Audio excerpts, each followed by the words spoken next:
All right, welcome everybody, and thank you for joining me for another QB Power Hour.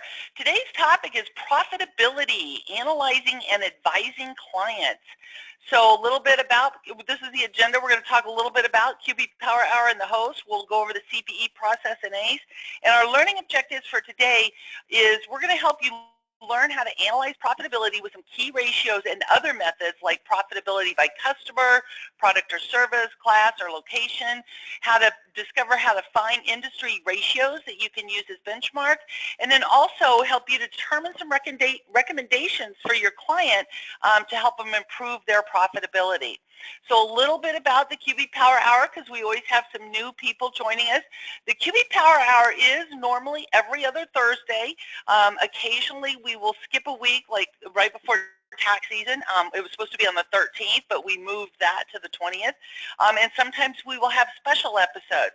So as you can see from those upcoming webinars, on May 11th, we're going to talk about practice management and Arrow workflow. Then we're going to have a special QB Power Hour. That means it's not one of the every other weeks, but on May 18th, I'm going to do part 2 where we're talking about advising our clients, and we're going to be talking about liquidity and cash flow.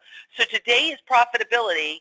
Part 2 is liquidity and cash flow, and we'll be talking about that on May 18th, and that one is ACE approved as well. Then May 25th, we have T-sheets joining us, so hopefully you can join us for these. Just put it on your calendar and set up a recurring event to happen every other week on Thursdays, and then when we have special ones like this, you can go and add that one in there too. All of them do start at noon Eastern. I know, I think with the time change that some of the updates or emails were a little bit off, but they all start at noon Eastern. And we usually cover tips, tricks, and advanced insights either on desktop or online, or some of the webinars will do both of those. And sometimes we'll talk about other things like third-party apps or practice management, and that's kind of what we're doing today. We're talking about some practice management type of things or advisory services types of things with some QuickBooks in there as well. So we really want to thank also our platinum sponsors. We really appreciate these sponsors. They're the ones that make this free for you. So Hector and I can continue providing these webinars free and including the ACE credits free for you. So we really want to thank our platinum sponsor T-sheets. They've got time tracking and scheduling. They work side by side with ProAdvisors to help us operate more efficiently. And if you want to learn more and sign up for a free ProAdvisor account, go to tsheets.com. Also, one of our new platinum sponsors is Arrow Workflow. Oh, and I forgot to mention T-sheets. We're doing a webinar with them on May 25th. And then Arrow Workflow, that's dealing with workflow management for accounting professionals created by accountants. So they kind of looked at the pains that they were having managing their workflow, and they created Arrow workflow. So you'll see that they really understand how your firm works. You can integrate detailed procedures into step-by-step checklists that helps you to have repeatability as well as scalability. And we're going to do an upcoming webinar with them on May 11th, so in about 2 weeks. Also check out their website at arrowworkflow.com. And then we also want to thank our silver sponsor, HubDoc. If you haven't checked out HubDoc, I encourage you to do that. Go to that URL there, hubdoc.com/QBPowerHour, to get your free HubDoc partner account for your practice, and you can test it out yourself and see how cool it is for fetching bank statements and other receipts or things like that, and how cool it is. So again, you can sign up for your partner account there at that URL. So again, thank you to all of our sponsors. We really appreciate them. Those of you that don't know me, my name is Michelle Long. I'm a CPA with my own practice, Long for Success, in the Kansas City, Missouri area. I'm thrilled to be an international trainer for Intuit. I love helping accountants and bookkeepers learn more about using QuickBooks. 5 books, you can check them out on Amazon, and that's enough about me. Hector, you want to introduce yourself? Hi, Michelle. Can you hear me? Yes, we can hear you. Great. Oh, hi, everybody. My name is Hector Garcia. I'm a CPA and CITP, which is Certified Information Technology Professional. I am a member of the Intuit Trainer Writer Network, and I teach QuickBooks here in my Miami training center. There's my email. There's my Twitter handle. If you want to communicate, send me questions, I'm available for that and glad to be here. Great. Thank you, Hector. Hector, we're glad to have you back joining us. He first of all was busy with tax season, and now, can you believe, right after tax season, he's moved to a new house. So I'm surprised to see you joining us today because I think he's got a lot of unpacking to do. But thank you, Hector, for joining us. Now, Heather, we've got Heather Satterley, who's going to be helping out with some questions today. Heather, you want to introduce yourself? Yeah, hi Michelle, hi Hector, thanks for having me on today. Hi everybody, I'm Heather Satterley. I'm also a trainer writer with the Intuit Trainer Writer Network, and I have a little firm here in Rhode Island, and my firm's all about helping bookkeepers and accountants improve their workflows using apps and using other cloud-based accounting applications like QuickBooks. So thanks for having me, really happy to be here. Thank you, Heather, for helping out with the questions. And I want you all to stay tuned because in the near future, Heather and I are going to be announcing a new series of webinars that we're going to be having coming out, and I think you'll be interested in them. So stay tuned. That announcement will be coming soon. All right, so let's talk about the CPE process. I know I've seen a lot of you posting. The handouts say no CPE. You're right, or no ACE. You're right. I updated the slides after I created that PDF. This one is eligible for ACE, Advanced Certified Education Credits for Advanced Certified ProAdvisors. So just in general, if you do need CPE or ACE credits, you must be attending this webinar live, not watching it as a recording. You have to be logged in for at least 50 minutes, and you need to answer 3 out of the 4 polling questions that we're going to have throughout this webinar. Then CPE certificates will be emailed to you within about 3 weeks. Don't expect to get it, the next day or within a couple of days. Give us 3 weeks to do that process. Again, this one is eligible for ACE credits, and there's the link where you can report that. If that website hasn't been updated with this session yet, give them a little bit of time to get that updated. So if you don't see it immediately after this webinar, check back later today or check back tomorrow, and that will be updated out there. So that's a little bit about the CPE processes. Upcoming events is we've got QB training events. We are hitting the road. Myself, Heather, Hector, and a lot of other trainers are starting these live roadshow events. I'm going to various cities starting in May.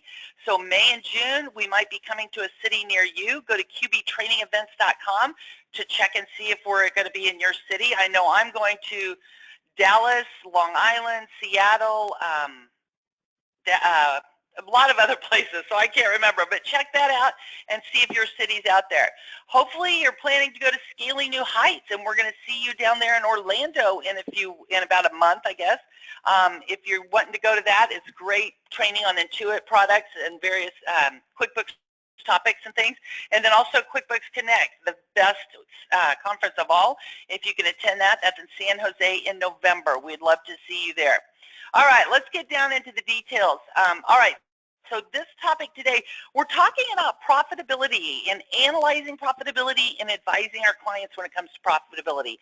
Some of you, if you've had this in college, if you have a 4-year degree, you may have taken a lot of classes talking about profitability ratios and things like that. So some of you, this might be review. Some of you, this might be new. So we're hoping that this is going to help you to provide value-added services for your clients. So today we're talking about profitability. Again, on May 18th, we're going to talk about liquidity and cash flow. So first of all, we're going to be talking about some of these key profitability margins, the gross profit margin, operating profit margin, and then the net profit margin. Those are all some key ratios that you want to be paying attention to for your clients. And the great thing is with QuickBooks, you don't have to know how to calculate these margins, although it's relatively easy, and here's the formula. But if we go into QuickBooks, let me get into QuickBooks here. Whoops, that's the wrong one. Let's get into this one. If I go out here and I am in Craig's Design and Landscaping, the sample company, if I just go in and create a profit and loss, and then if I customize that, under rows and columns, if you scroll down, see where you can do percent of income. That will take each line divided by income or sales. So like the gross profit divided by sales will give you the gross profit margin. So you can add that column there, run that report, And now I can see at a glance, let's minimize some of this income because there's a lot of it. Here's my income. Here's my gross profit margin. There wasn't any cost of goods sold on this one. This wasn't a good example, was it? There's no cost of goods sold on this one right here, so I apologize for that. But you can see over here this percentage. It would be calculating what your percentage is. So the gross profit margin on this one is 100%. Our operating net, our total operating income here, net operating income, so our operating margin would be 52.83%. And then your net profit margins down here with your net income, that's 16%. So it's automatically calculating this for you. And best of all, let's say you want to watch the trends. We're going to talk about that a little bit. If I change this to display my columns by month, run my report again, now, whoops, let's change it to this year to date so I actually have more information. This year to date. Now you can see you will have those profit margins for each one, all right? And here's some cost of goods sold that are out there. Nope, all zeros. Here's a little bit out here. We got a little bit of cost of goods sold there. So under my gross profit margin, now it's like 96%. But you would see these for each month to be able to monitor trends and see how things are changing. So it's really easy to get these ratios on the reports from QuickBooks. You can do the same thing in QuickBooks Desktop that I just showed you in QuickBooks Online. You just customize or modify the report to include that percentage of income column. So you can do that in the desktop as well. So now what are we looking at when we're looking at this? How are things changing over time? So I showed you like that where I did it monthly, and I could do it monthly for 2 years. And what you may want to do is export the report into Excel, and then you can create charts and graphs that will show the trend over time so that you can see the trend line to see, are things improving or are they deteriorating? Is the gross profit margin getting better or is it getting worse? And then what is driving the changes? And this is where you have to think of what makes up that ratio. So let's say a good example here is I had a client, and this was several years ago. He had a sandwich shops. You know, it's not like a Subway. It wasn't a Subway, but he had some sandwich shops, and their gross profit margin was declining. It kept going down every month. And so I'm trying to look to determine what is causing that gross profit margin to go down. Now, gross profit is made up of two numbers, sales and cost of goods sold. So what do you think might be causing a declining gross profit margin? Do you have any ideas what you think that might be? I'm going to ask you to type your ideas out there while I launch this poll question. So here's our first poll question. While you're answering that poll question, type in there what you think could be affecting their gross profit margin for a restaurant. This is a sandwich shop, so for a restaurant. So some of you just said cost of sales. Be a little more specific there. And that's where, yes, we have people, okay, you guys are typing so fast I can't keep up with you. All right, so we have some people saying material costs went up, increased food prices, and items misposted to cost of goods sold, higher cost of goods, expenses increasing, theft, pricing, purchases, employees putting too much on sandwiches, lower sales and increased costs of ingredients. Okay, so this is very good. As I'm scrolling through all these things, and somebody else said sales are going down, increased cost of food, shrinkage, spoilage, higher cost of goods. You guys are great. Most of you are focusing on the cost. Only a few of you, and a lot of you have typed some things in here, only a few of you are mentioning the sales aspect. So we're going to look at some of this in just a second, but you guys have great. You're thinking very good. All right, so I'm going to give you about 5 more seconds to answer this poll question here.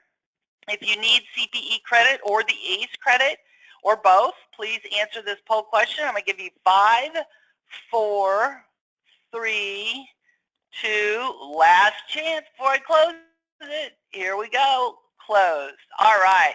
And I'll just share that with you. 54% of you are a CPA or an accountant, 30% bookkeepers, 9% consultants. We have 5% tax professionals and 1% other. All right. Very good. Thank you for answering that. Okay.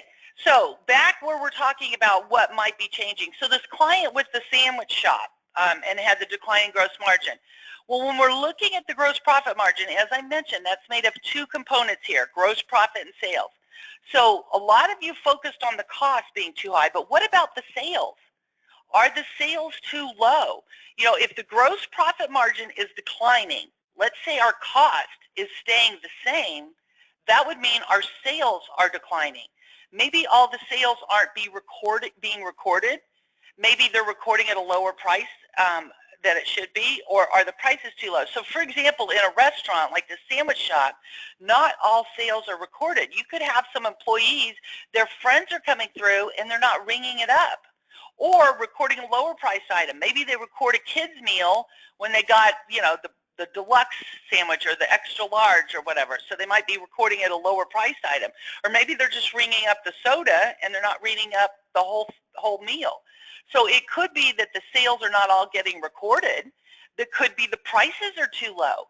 Maybe they haven't priced things adequately. They don't have enough margin to be covering these costs.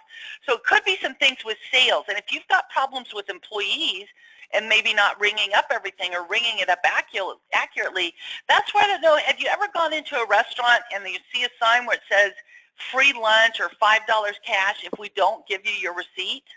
One of those is to, you know, make sure that these employees are ringing up the sales, putting the customers saying, hey, you know, I want my $5, you didn't ring it up. So that's kind of a little security measure that's easy to implement. The other thing some companies will do is install the cameras to monitor. Sometimes I've even heard of a company putting fake cameras up there. It's not really a camera. It's just a little thing that looks like a camera with the red light, and that's enough of a deterrent where they think they're being recorded and that people are watching them. So you know, you got to make sure that that's taken care of on the sales side. And yes, they may need to do more marketing or promotions, things like that, if sales are too low. The other aspect that many of you mentioned was that the costs were too high. Did the supplier increase their costs? Maybe the cost of the food went up. In that situation, then maybe the store needs to increase the prices of their sandwiches in this example. Or waste, and that's where some of you said, spoiled food and they're not doing it correctly. And that's what it could be. Maybe they're not making it correctly. Maybe they're putting way too much meat on the sandwiches.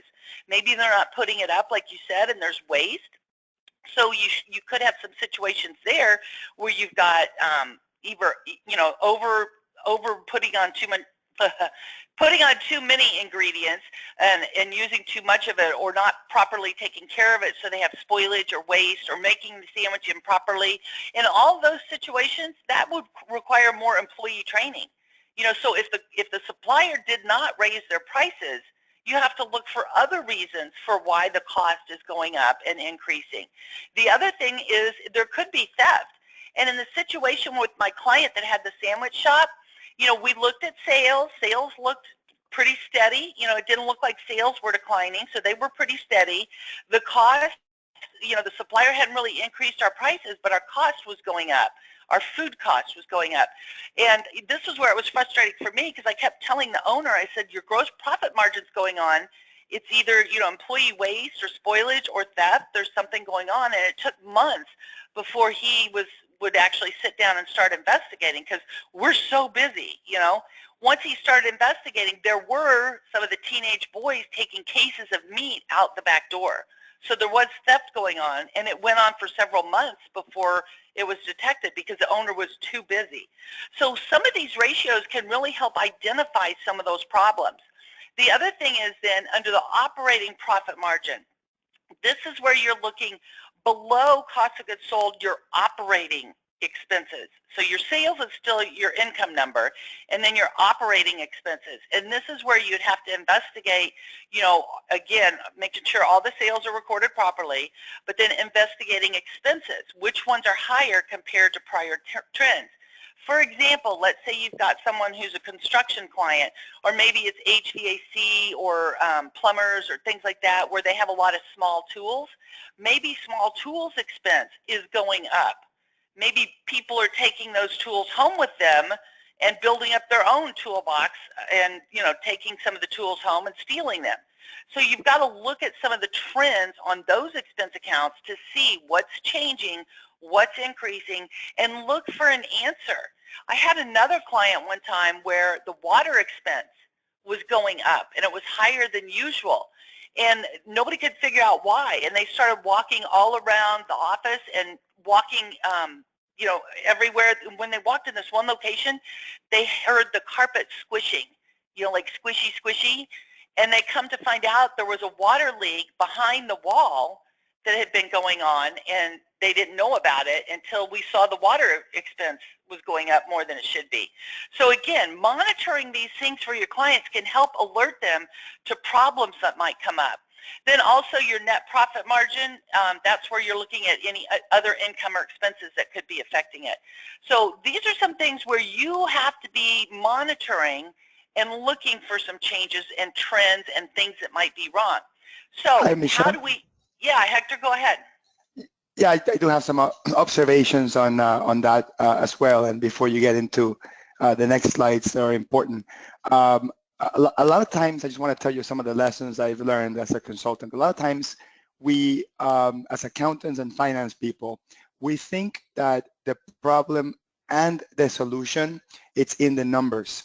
And the numbers are the ones that they give us guidance in terms of what we need to look at. But most of the solutions are actually not financial. They will be behavioral. I'll give you a quick example. McDonald's, about 25 years ago, they discovered that when they increased the attachment of French fries to hamburgers by 8%, it translates to millions of dollars of profitability. So all they did is simplify, and they added, do you want fries with that? And that's become part of the language of every single McDonald's employee. Will always say, do you want fries with that? And that's part of the strategic element of increasing the profitability by adding to the product mix. Then later on, a couple of years later, when they were looking even for more profitability, they changed it to, would you like fries with that? Would you like to supersize for only 49 cents or only 29 cents? So something as small as changing the behavior of one particular employee can have a huge repercussion to the numbers at the year end. And you know, within the same element, because I studied McDonald's very deeply in college for a project, on Wednesdays, they used to have a promotion, I don't know if they still do, where they sold the hamburgers for 29 cents or 49 cents without cheese, by the way. So 49 cents or 29 cents, I forget. And this was a huge problem in terms of profits. The burger itself didn't make any money. However, adding cheese to a cheeseburger was another 29 cents. And the entire profitability was in adding that cheese to that 29-cent hamburger. So as simple as offering cheese to the 29-cent hamburgers, McDonald's was able to find additional profit. So I just wanted to add that because you were talking about restaurants, and I had some experience with McDonald's in particular. Yeah, and you know, Hector, those are great stories, and I have some of that on the next slide. But you know, that's a good point too. Learn from what some of the big companies do. You know, when you see big companies doing things, that's where these smaller businesses can implement the same strategies and the same tactics to improve their profitability. So those are all good examples, Hector. And I've got a slide talking about that and some other things on areas to improve profitability.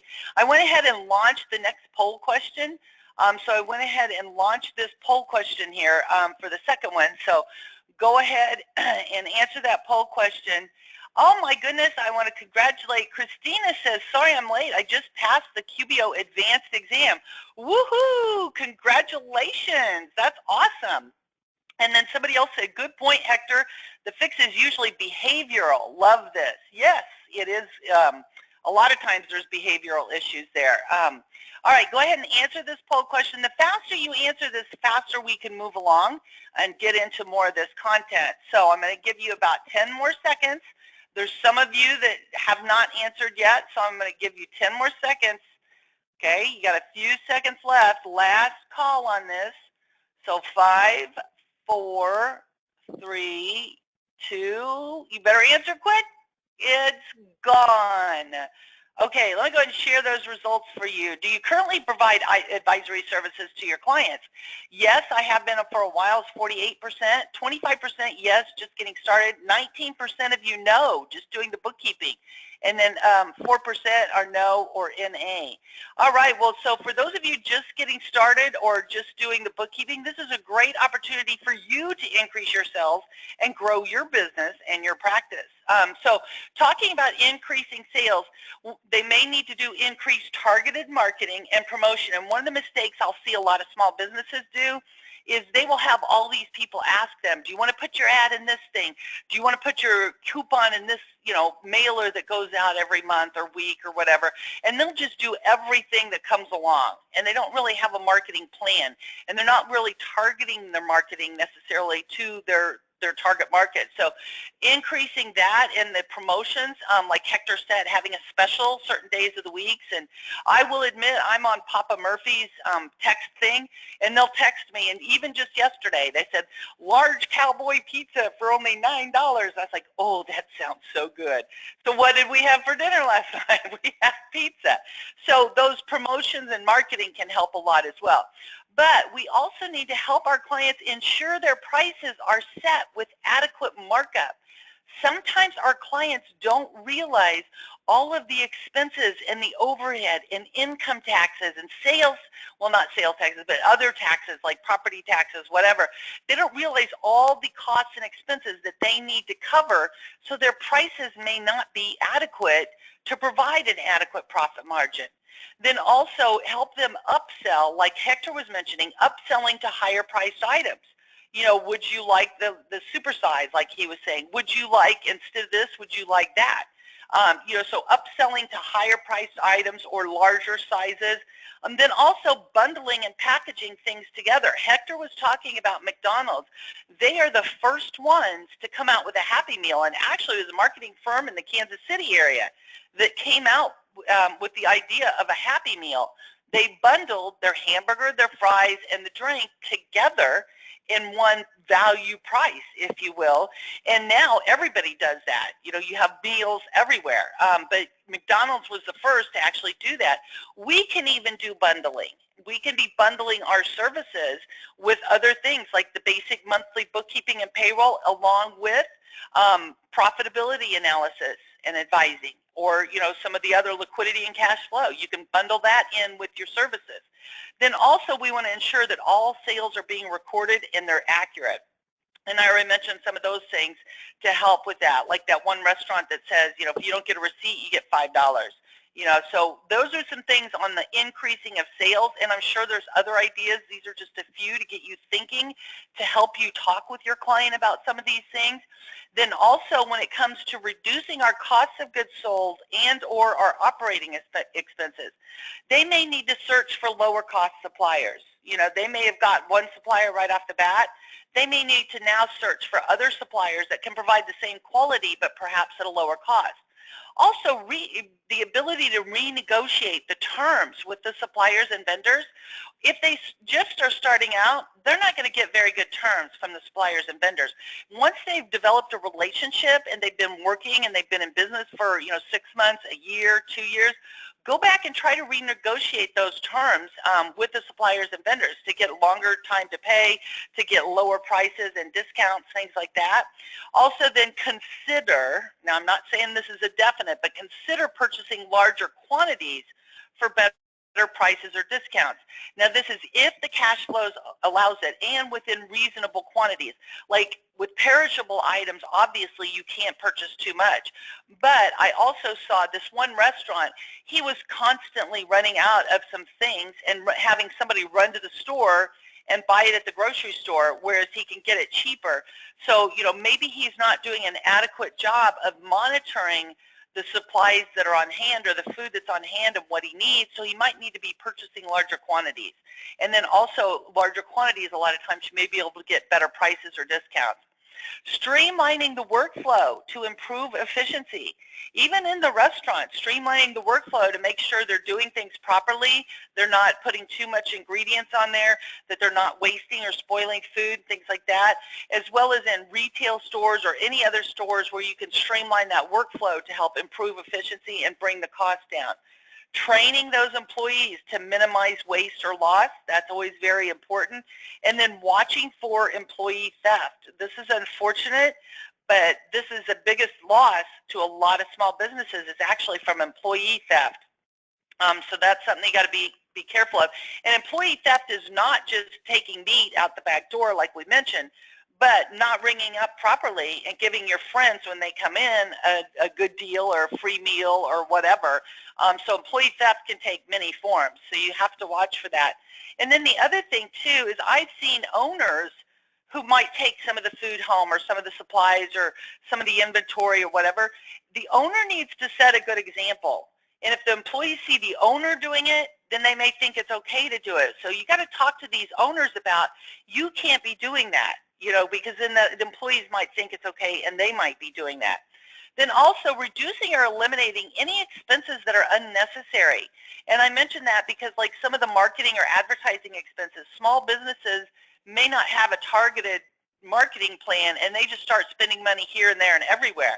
Or maybe they're joining every single chamber in the metro area instead of targeting it to certain chambers that are more targeted to their target audience and stuff. So those are some things to be looking at as well. Michelle. And then also, yeah, Heather, go ahead. Hi, I just wanted to share something. I was reading some of these comments from some of the attendees about how they've had experiences where things that were going on in the business, like somebody said that a chef started ordering more expensive materials for the restaurant, so that drove the gross profit down. And, you know, I'm also seeing comments about people saying, you know, some of my clients don't want to pay for these advisory services. And one of the things that you could consider saying is using these examples when you talk to your client. So if you have a client and you see a big change in that gross profit and the cost going up, and you're only looking at their books once a year when you meet with them to do the tax return, the variance is going to be a lot bigger than if you're advising that clients throughout the year. And you can use examples like that with your clients when you're talking about that relationship that you're going to have with them. And tell them, if we're looking at your gross profit, you know, monthly, we're going to catch things like this a lot faster and save you money than if we wait until the end of the year when we meet and we're looking at, you know, 12 months of activity. Maybe the problem, you know, happened over 7 months and that expense is going to be a lot larger. Just wanted to interject. Absolutely.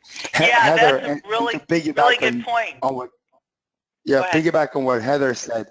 You know, for people that are afraid or don't know how to quote unquote get started, you can take these slides, okay, the slides that Michelle put together, the one on, you know, tips on how to increase sales and how to reduce costs, copy and paste them on an email and ask your clients, hey, if at any time during the year you would like to sit down and talk about potential ways that you and I could look into every aspect of your business with a magnifying glass. These are some of the bullet points of things that I've helped my clients do before, and just literally copy and paste what's on these slides on that email. And trust me when I tell you, I'll swear on anything that's valuable to me. You will, out of 10 emails you send, 2 people will have at least 2 or 3 of those things that are a big concern to them, and call you and say, well, tell me about negotiating terms with suppliers and vendors. What would you do? And then you can say, well, let's set up,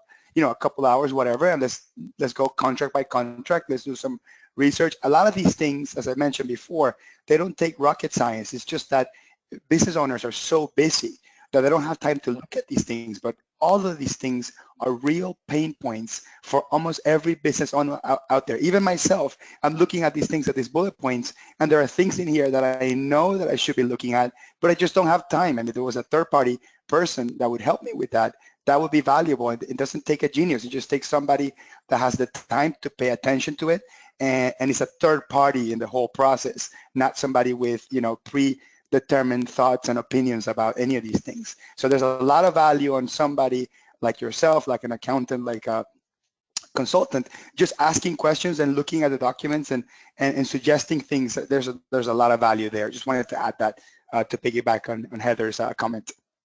Yes, and you both had really great comments there, and I do have a slide towards the end where we're going to talk about adding these services to your clients and things like that, but both of those were really great comments.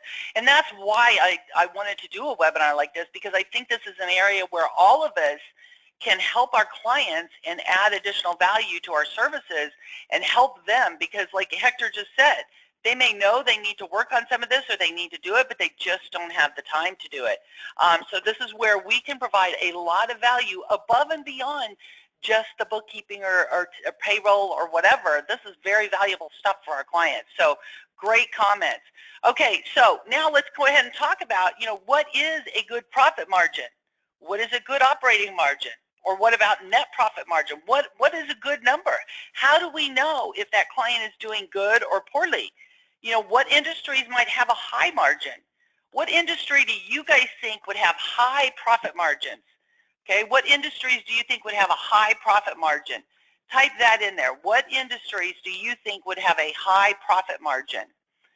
Service-based, attorneys, consulting. Can we access benchmarks? Hang on, I'm going to show you in just a minute. CPA firms, consulting, tech, jewelry. Yeah, jewelries do. Somebody said grocery stores. Well, I don't think so. All right, so you guys got lots of ideas out there. I see lots of services. Maybe Whole Foods, maybe. Yeah, Whole Foods, there you go. Okay, now on the flip side, what industries, and we're going to look at industry averages in just a minute, what industries do you think would have a low profit margin, or what business, like a specific company name? Restaurants, grocery stores, food, yep, restaurants, discount retail, Costco, yeah. So, and that's where, okay, so this is where I really want you to think about it. A store like Walmart, their whole thing is low prices, low prices. They have very thin, low profit margins, but they get it on volume because they sell billions and billions of dollars, so it adds up to a lot of profit. But then you have some other ones like jewelry stores that have a very high markup and a high profit margin, but lower sales and stuff. So we do want to know kind of what should that profit margin be? What is a good average for them? So there's places where you can find this information. If you go to your library in the resource section, there's RMA, and it used to be Robert Morris Associate, but now it's Risk Management Association or something. RMA statements. There's these books where you can look up by industry or by NAICS code and get all of these detailed industry averages. And that's actually the best resource. And what I used to do is I would go to the library, take my 10 cents per copy, and I'd have a list of, like 10, 20 industries that I wanted to look up, and I'd copy it, bring it home. I still have not found it online unless you want to pay lots of money for it. And by lots of money, I mean like $500 and up. It's very expensive for RMA stuff. But there is something, it's not as good and not as extensive, but it's a good guideline if you're just getting started, and that's called BizStats. And they have a free ability to get some free averages, or you can get better numbers if you pay for it and do the paid version. And this is online. So let's go into BizStats. So it's bizstats.com.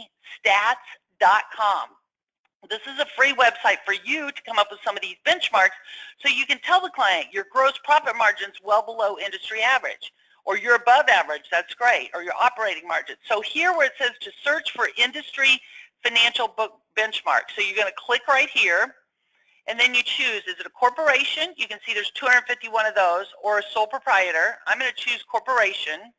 And now let's go in and let's look at retail trade, because we were talking about restaurants. Let's do retail trade. And out here, let's see, there's food. There it is, food, beverage, and liquor stores. Let's do food and beverage stores. It's not exactly a restaurant, but this will get me out there to show you some of this. So here we have your sales is always 100%, cost of sales, and then your gross profit margin is 23%. In this example. You can also see what the percentage is for salaries or wages to see if they're paying too much, what's their average rent, advertising, how much they're spending on advertising, and some of these other things. Then down here you can see the net profit margin as well. So this can give you some ratios to use kind of as benchmarks. And then also, let's go back and look. Several of you said that it was very high margins for people like us that provide services. So let's go into professional services, and let's look accounting and tax services here, and let's see what our gross profit margin is. So the other one, what was it, like 23% for a food and beverage store? Here it's 91% almost for us who are providing accounting services. So our margin is much, much higher than a food and beverage location. So this is where this can help you to see. Also, then you see under our salaries and wages, we have a much higher percentage on that than that restaurant did, or the food and beverage store. So this is really great that you can get. Somebody says can't really compare to 2013 rates. Carol, that's a good point. If you want current rates, that's where you can go to Biz Minor and you can get 2015 rates. But prices haven't changed a whole lot. Things haven't changed a whole lot in the last couple of years. So I think this is a good guide just to get you started if you're wanting to do something free. If you want to pay, in the upper corner, then you can see the Biz Minor up here. It allows you to get more detailed information and more industry choices and more recent information. So I'm showing you the free version. There is a paid version with more up-to-date things like that. The other thing to consider, and I've got a slide on this, there are third-party apps that will help you to monitor some of these ratios and these trends and things like that. I've got a slide coming up on that. But let me go ahead and launch another poll question here. Let me go ahead and launch that. Somebody says, I get gross profit margin and net profit margin, but what is operational margin? So, Shireen, when you look at your profit and loss, you'll see gross profit margin. Then you'll see all of the operating expenses. Then you'll see operating income, and that's where you can see your operating margin. Then other income or other expenses, that would, sometimes companies don't even have that. So in some situations, the operating margin and the net profit margin will be the same. If they had, you know, a loss from, you know, theft or some kind of loss from, you know, something got destroyed or whatever, they may have some unusual expenses or income and other income and expenses. That would make the operating profit margin different than the net profit margin. So you got to look at the P&L to see what's in there. All right, so somebody says QBO does not show comparative statistics. No, this is where you can export that P&L to Excel, and you could drop in your own percentages here from these business statistics from the industry averages that I'm showing you here. All right, let's close this poll question. Last call on the poll question. I'll give you about 10 more seconds. If you need the CPE or the ACE credits, please answer that. Okay, go ahead. And somebody says, do we stay on this call for ACE? Yes, you need to be on this for at least 50 minutes to get that. Somebody says, where are the questions? I can't view them. You won't see the questions unless Heather or Hector answer them and click reply all. That's why I'm reading some of these questions verbally to you. We literally have hundreds and hundreds and hundreds of you on here, so I don't think Heather and Hector can type that quickly. All right, I'm going to go ahead and close the poll. And I'm going to share this with you. How many of you plan to attend part 2, which is on liquidity and cash flow? Almost 50% of you, so 49 said yes, 37% said yes, they'll try. Very good. And then a few of you cannot attend it. So if you can't attend it, that's okay. We will record it, but it is another ACE one. Remember, Hector and I are trying to do one ACE webinar per month. And so May 18th, we've got the special date there. That's part 2 of this analyzing the numbers and advising our clients thing. So hopefully you can be there. Okay, let's go back into some of our slides here because we've got some more stuff to get through. Now, we talked about some of the main profitability measures, but there's other profitability that we can help track for our clients. Profitability by customer, you can assign those costs to your customers or a quote sub-customer or AKA job. So in QuickBooks Online, you need to have QBO Plus, and you can do basic job costing. You can do this in QuickBooks Desktop as well. You do need to enable that to track the cost by customer in the settings under accountant settings and expenses. Then also, so I'll show you this in just a minute, we can track profitability by customer, also our profitability by product or service items. A lot of times our clients might want to see which items or which services are the most profitable. In order to do this, we want to set up two-sided or double-sided items.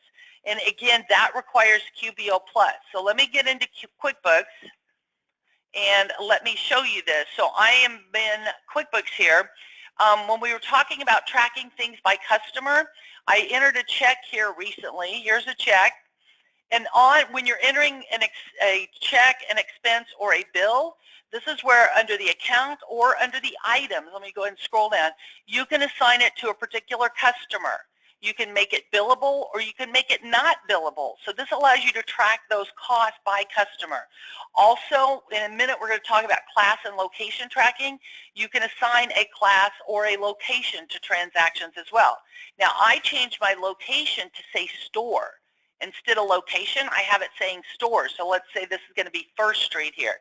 So this is where we're saving that information. Then when we go create our profit and loss, let me just create a normal P&L here instead of showing the percentages there. P&L, this is where under display your columns by, I could change this to by customer.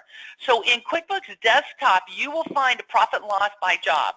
There's a report that's called that, and it's just right there. In QuickBooks Online, we need to customize a P&L and tell it to display the columns by customers.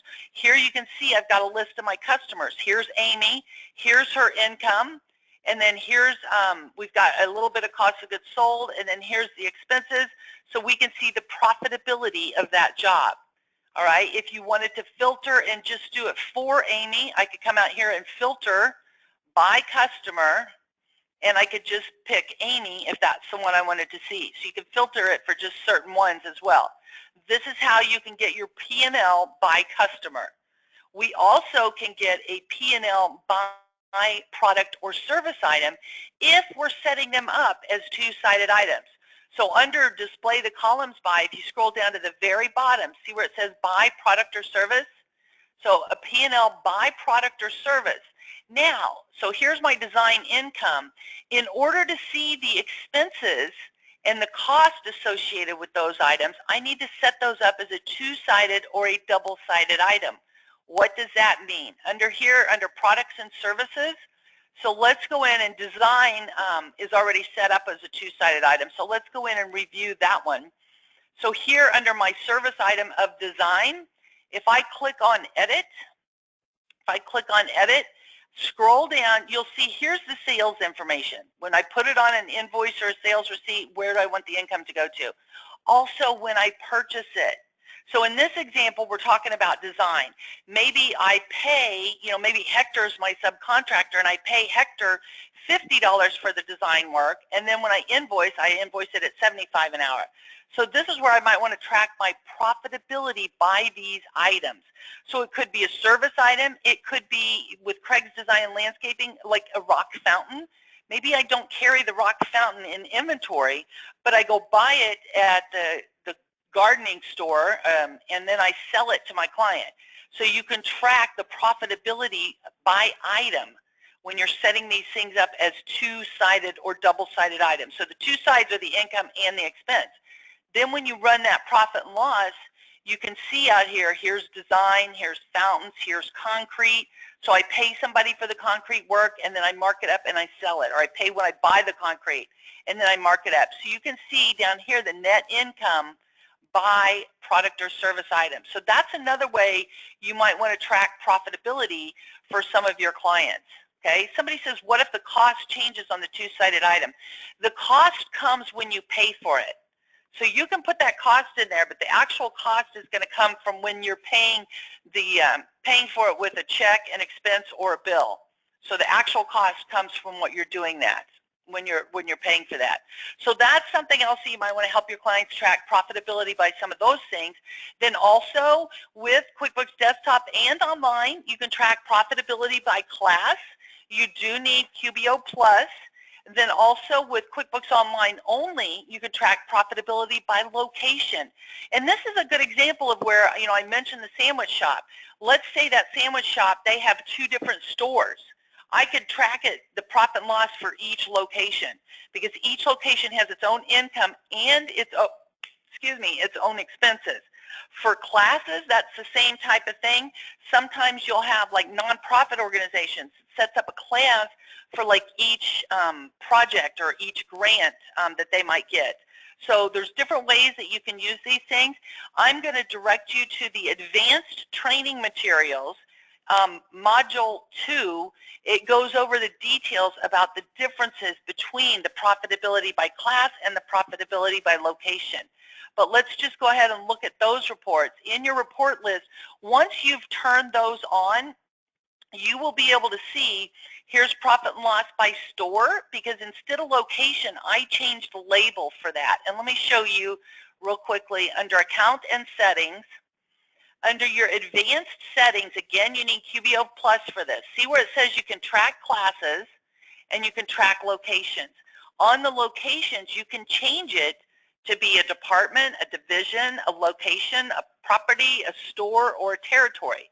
So in this example, I changed it to be stores. Maybe they have 2 stores and they want to track that. Also, one of the things that I do recommend is that you always have it warn you. If you're using classes, you can do this. You can't have it warn you on the locations, but warn you that you didn't assign a class. So if you're doing class and location tracking, make sure you create a class or a location for overhead or admin, things that don't necessarily apply to one particular class.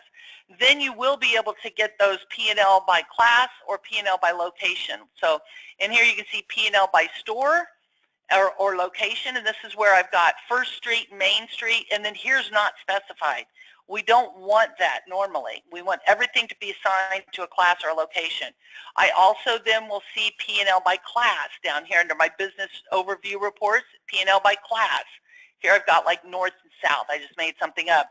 But this is where you need to make sure that if you're using classes and location, that you're assigning everything to a class and location. And again, check out Module 2 of the Advanced Certification Training Materials for additional details on those class and location.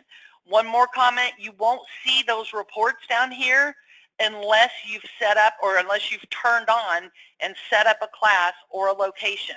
You won't even see the reports unless you've done that, okay? So keep that in mind. That's another way you can help your clients track some of that profitability. Okay, somebody says, do you advise using items for expenses? If you want to be tracking some of that profitability, yes, it is a good idea to do some of that. Tracking the items as an expense, that is good when you can do that, especially for construction or clients that want to track some of their job profitability. I do recommend using items. Okay, now we talked earlier, and Heather or Hector, I can't remember, one of them mentioned this. So how do we start providing these advisory services to our client and billing them for it? Somebody mentioned, my clients aren't going to pay for this. They don't want to pay for the additional. Well, one of the great things, once you start using QuickBooks Online in particular, and you start downloading those transactions from the bank, and you set up rules to auto-add things that are recurring every month, like the electric bill, the water bill, the rent, all these things that are recurring, you can set up rules for them and have them auto-add. You're going to save hours and hours of time when you're using QuickBooks Online. You can also automate other things like recurring invoices and have them automatically emailed. Customers can pay online, and then the payment and the fees are recorded automatically. So you can automate a lot of processes when you're working with QuickBooks Online, so it's way more efficient. So something that might have been taking you 20 hours a month to do in the past, now that you're using QuickBooks Online, it may take you only 4 hours a month to do it. So what I recommend is that you start switching to value pricing, and this is going to be one of the additional values that you can put in there for your client. So if you go to my YouTube channel, Michelle Long CPA, on my YouTube channel within the last week or so, I published a recording of value pricing with QuickBooks Online and wholesale discount, and we talked about how you can start doing some of that. We talked about having 3 different levels of services that you're providing. So look at McDonald's, small, medium, large. Look at anybody out there. You know, when you go buy an iPhone, do you want the base level, the medium level, or the premium level? They have different levels of storage on them. 3 is the magic number, so have 3 prices, and the basic level doesn't have any advisory services at all. Maybe the middle level has some of these advisory services where we're going to monitor these key ratios and monitor the trends for you. And then on the premium level, maybe we're going to meet with you every month to talk about things that you can do to improve your profitability, or liquidity and cash flow that we're going to talk about next time. So consider bundling this in with your services instead of trying to bill your clients for it separately. Now, I've showed you how to do things kind of manually. You know, I said you can run these reports, you can do it for the whole year, export it to Excel, create your own charts and graphs. That's a little more time consuming. You might consider using a third-party app to help you to monitor some key ratios and key performance indicators. Additional factors that you might want to do, like profitability by square foot, profitability per ticket item, or you know, per sale. So there's different things that you might want to do depending on the client and the type of industry. So you might consider a third-party app. Finagraph, Fathom, and there's others out there. Go to apps.com and you can look for those. And here's the link to that pricing webinar that I mentioned, that recording that you might want to go watch, that talks more about pricing your services and bundling them and creating packages and things like that. So you might want to check some of those out there. Okay, and somebody says, love Fathom, great tool, great support, great webinars. Where do we find Michelle's previous webinars? Rhonda, here's the link to that one on value pricing. But my YouTube channel is Michelle Long CPA. Okay, very good. Okay, we are almost at the very end here, so I want to remind you real quickly, and I'll do the poll question in a minute. Webinars that are upcoming, May 11th is Practice Management with Arrow Workflow. We also have that special one on May 18th. That's not a normal scheduled one, so put that on your calendar. May 18th, I'm going to do part 2. Instead of talking about profitability, we're going to talk about liquidity and cash flow. So I hope you'll join me for that. Put that on your calendar. And then T-Sheets is coming on May 25th. We do want to thank those platinum sponsors of ours, T-Sheets and Arrow. Both of them have webinars coming up in May. And then also HubDoc, we appreciate them being one of our sponsors as well. Make sure you thank them whenever you talk to them or if you contact them for supporting QB Power Hour, because that's how Hector and I are able to do this for free for you, because it's a lot of time and energy required to do these things, and especially giving you the free CPE and the free ACE credits. So make sure you thank our sponsors. April says, I like Finagraph. So got a lot of these here. All right. Hey, Michelle, I wanted to comment something. Go ahead, Hector. On the 3 options. Definitely watch that video that Michelle was talking about on value pricing. 3 options are the single most impactful thing that I have implemented and many folks have implemented as well. Let me tell you a quick story. Wendy's was having issues with sales. Back to the fast food restaurant thing. That's my story. You're stealing my story, but go ahead. Yeah, well, I started it. So, okay, so they started adding double cheeseburgers to the menu, but they didn't get a whole lot of traction selling double cheeseburgers. So they had all these consultants trying to figure out how to get more profit, until one person said, what if you offered triple cheeseburgers? And the management was like, well, that doesn't make any sense. If we're not having any success selling double, how the heck are we going to be selling triple? Well, lo and behold, they added the triple cheeseburger, and people were starting to look at the menu and they said, well, I'm not going to eat triple, that's too much, but I'll eat double. So just the psychology of having 3 options shifts people towards one notch up or towards the middle. So adding that 3rd option there could just be a decoy to getting people to pay a little bit more for a secondary option. That is a very good point. And if you research it, there's lots of studies out there that prove having 3 options will increase your profitability. It's proven. There's a lot of research on that. So great story there. Even if you did get it from me, I won't hold you back for that. Just giving you a hard time, Hector. Okay, Heather or Hector, you guys want to add anything else? People that need CPE credit, please answer this last poll question. If you need your CPE credit, go ahead and do that.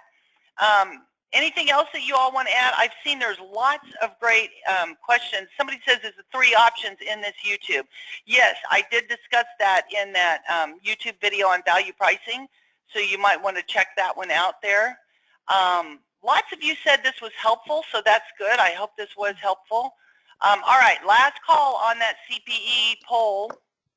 So Michelle, the other thing that I wanted to mention, you already mentioned that there's great resources in those QuickBooks online advanced certification materials, and there's a lot of questions that people were posting about filtering reports and working with QuickBooks Online reports, and there's a whole section on reporting in the advanced certification that will help you get information about doing that.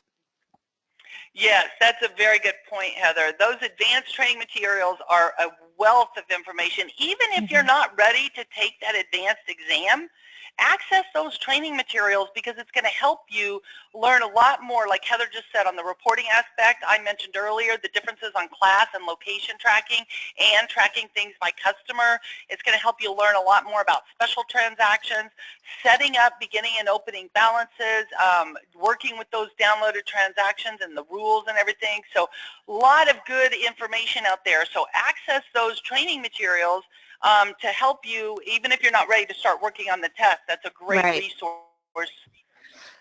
Anything else?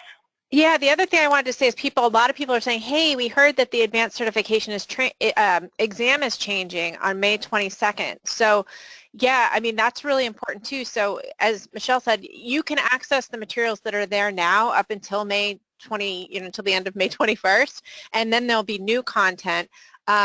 But if you're taking the advanced certification exam now, you're going to need to finish it up by May 21st.